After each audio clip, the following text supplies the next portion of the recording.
अच्छा, तो अब हम करेंगे यूरिया साइकिल। ठीक है, अब यूरिया साइकिल जो है उसमें हम क्या करते हैं, यूरिया की फॉर्मेशन कहाँ पे, लिवर के अंदर।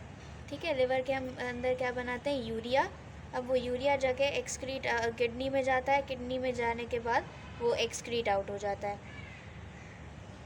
ठीक, अब ये है हमारी यूरिया साइकिल, जिसमें हम यूरिया के लिवर के अंदर करके यूरिया फॉर्मेशन करते हैं, फिर वो किडनी के अंदर जाता है और एक्सक्रीट आउट हो जाता है। अब यूरिया जो साइकिल है वो दो जगह पे होती है, एक माइटोकॉन्ड्रियल मैट्रिक्स में और साइटोसोल में। इसके जो फर्स्ट टू स्टेप्स वो कहाँ पे होते हैं, इसके माइटोकॉन्ड्रियल मैट्रिक्स के अंदर। माइटोकॉन्ड्रियल। अब अगर हम यूरिया का फार्मूला देखें तो यूरिया के फार्मूला में क्या होता है, कार्बन, ऑक्सीजन होता है और 2 अमोनिया।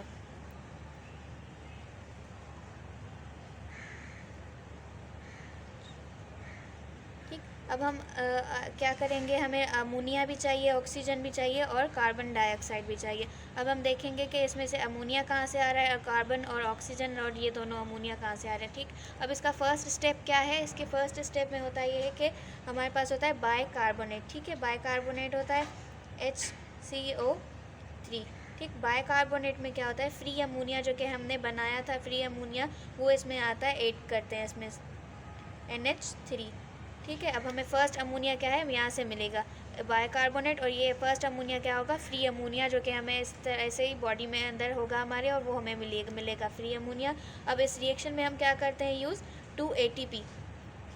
ठीक है, अब यहाँ इस फर्स्ट जो रिएक्शन है इसमें हमने 2 ATP दिए, बाइकार्बोनेट और अमोनिया को मिलाया। अब ये बाइकार्बोनेट और अमोनिया जाके मिलके क्या बनाएंगे।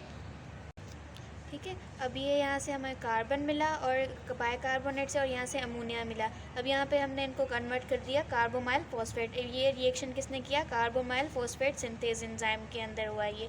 ठीक है, यहाँ पे हमने 2 ATP यूज़ किया। अब ये कार्बोमाइल फॉस्फेट जो है, अब ये कार्बोमाइल फॉस्फेट अब बाहर की तरफ क्या होता है, एल ऑर्निथाइन होता है। ठीक है, अब यहाँ पे क्या होता है, एल ऑर्निथाइन। बाहर वाला जो एल ऑर्निथाइन है वो माइटोकॉन्ड्रियल मैट्रिक्स के अंदर आएगा, एल ऑर्निथाइन। अब ये एल ऑर्निथाइन माइटोकॉन्ड्रियल मैट्रिक्स के अंदर आ गया, कहाँ से, बाहर से अंदर आया ये। ठीक है, अब ये एल ऑर्निथाइन और ये कार्बोमाइल फॉस्फेट, ये दोनों साथ में मिलेंगे। अब ये मिलके क्या बनाएंगे, ठीक है, एल ऑर्निथिन और कार्बोमाइल फॉस्फेट जब मिलेंगे तो क्या बनाएंगे, एल सिट्रुलिन। ठीक, कि दोनों मिलके क्या बनाएंगे, एल सिट्रुलिन। एल ऑर्निथिन और कार्बोमाइल फॉस्फेट मिलके एल सिट्रुलिन बनाएंगे। और यहाँ पे एंजाइम कौन सा यूज़ होगा, ऑर्निथाइन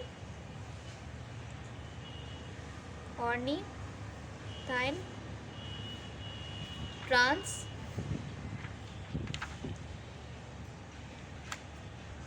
कार्बोमाइलेज।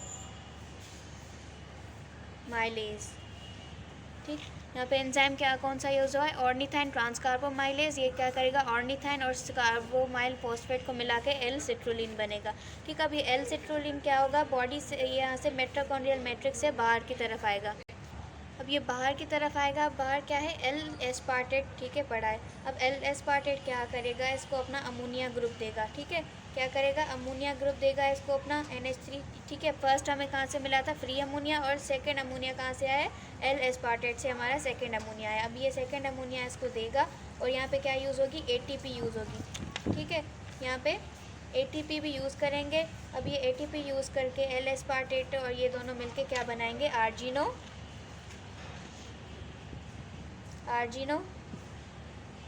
सक्सिनेट। ठीक है, एल सिट्रुलिन और एस्पार्टेट जब मिलेंगे ATP यूज़ होगी और ये क्या बनाएंगे, आर्जिनो सक्सिनेट। अब यहाँ पे आर्जिनो सक्सिनेट बन गया। यहाँ पे एंजाइम हमने कौन सा यूज़ किया, आर्जिनो सक्सिनेट सिंथेज। ठीक है, क्योंकि हमने आर्जिनो सक्सिनेट को बनाया है। ठीक है, अब यहाँ पे हम क्या यूज़ करेंगे, अब होगी हमारे पास क्लीवेज ऑफ आर्जिनो सक्सिनेट। जो आर्जिनो सक्सिनेट बनाया है, अब उसकी हम क्या करेंगे, क्लीवेज मीन्स उसको तोड़ेंगे। अब उसको तोड़ने के लिए हमें क्या चाहिए, आर्जिनो सक्सिनेट लाइएज एंजाइम चाहिए। ठीक है, आर्जिनो सक्सिनेट लाइएज का मतलब क्या होता है, जो कि क्लीवेज करवाए। ठीक है, अब ये क्लीवेज क्या करवाएगा, आर्जिनिन को अलग कर देगा।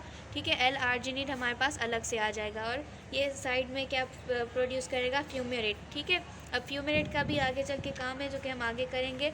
अब फिलहाल हम देखते हैं कि एल आर्जिनिन क्या करेगा। एल आर्जिनिन जो है आर्जिनोसक्सिनेट की ब्रेकडाउन से बना है। एल आर्जिनिन क्या करेगा, अब यहाँ पे आर्जिनेज यूज़ होगा एंजाइम और वो कन्वर्ट कर देगा इसको ऑर्निथाइन में, और इसमें से रिलीज़ क्या होगा, यूरिया। ठीक है, जो कि हम यहाँ पे क्या कर रहे थे, फॉर्मेशन ऑफ यूरिया। अब यहाँ पे हमें आर्जिनाइन से आर्जिनेज हमने जब यूज़ किया तो हमें यहाँ पे मिल गया यूरिया और एल ऑर्निथाइन जो कि हमारे फर्स्ट स्टेप पे यूज़ हो रहा था। ठीक है, तो ये इस तरह से हो गई साइकिल। जो कि हमें फर्स्ट प्रोडक्ट चाहिए था वो अब हमने एंड प्रोडक्ट भी वही बनाया। इस तरह से ये साइकिल चलती रहेगी। ठीक है, ठीक है। अब यहाँ से एल आर्जिनिन आर्जिनेज यूज़ करके एल ऑर्निथाइन और यूरिया में मिल गया। ठीक है, अब यहाँ पे हमने क्या कहा था, फ्यूमेरेट जो है रिलीज़ हो रहा है। अब ये फ्यूमेरेट क्या होगा, फ्यूमेरेट कन्वर्ट होगा मेलेट में। अब मेलेट जो है वो कन्वर्ट हो जाता है ऑक्जेलो एसीटेट में। NAD यूज़ करता है, NAD यूज़ करके वो NADH में कन्वर्ट हो जाता है और ये क्या बनाएगा, हमें ऑक्जेलो एसीटेट बना के देगा। ठीक है, अब हमने पहले वाला जो रिएक्शन किया था कि जिसमें से ऑक्जेलो एसीटेट में से हम एस्पार्टेट बना रहे थे, जिसमें ग्लूटामेट जो है अपना अमोनिया जो है NH3 वो ऑक्जेलो एसीटेट को दे रहा था। ऑक्जेलो एसीटेट को देने के बाद वो कन्वर्ट किस इसमें कर रहा था, एल एस्पार्टेट में कन्वर्ट कर रहा था। ऑक्जेलो एसीटेट ग्लूटामेट से NH3 लेके और कन्वर्ट हो जाएगा एल एस्पार्टेट में, और ग्लूटामेट जो है वो कन्वर्ट हो जाएगा अल्फा ग्लूटारेट में। ठीक है, अभी हमने ये रिएक्शन पहले किया हुआ है। ठीक, तो ये इस तरह से होती है यूरिया साइकिल हमारी। फर्स्ट 2 स्टेप जो है माइटोकॉन्ड्रियल मैट्रिक्स में होते हैं, उसके बाद बाकी सारे जो है साइटोसोल में होते हैं, और जो भी हम चीज़ें यूज़ कर रहे हैं वो दोबारा से रीजनरेट हो रही है, इसलिए हम उसको क्या कह रहे हैं, साइकिल। और ये लिवर के अंदर होती है। ठीक है, वही हमारी पूरी यूरिया साइकिल। अब हम करते हैं fate of urea. Fate of urea क्या होता है कि यूरिया जब बनेगा उसके बाद वो जाएगा किडनी के अंदर।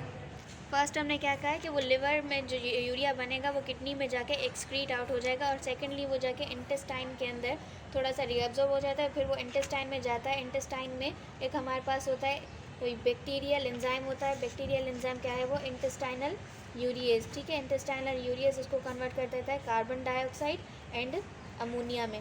ठीक है, कार्बन डाइऑक्साइड और अमोनिया में इसको कन्वर्ट कर देता है कौन, यूरिएज एंजाइम। यूरिएज एंजाइम इसको कन्वर्ट कर देगा। फिर ये अमोनिया जो है बाकी ये कुछ जो है एब्जॉर्ब हो जाता है और बाकी जो है ये एक्सक्रीट आउट हो जाता है।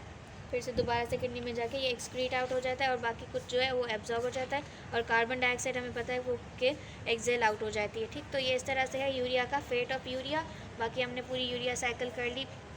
Thank you.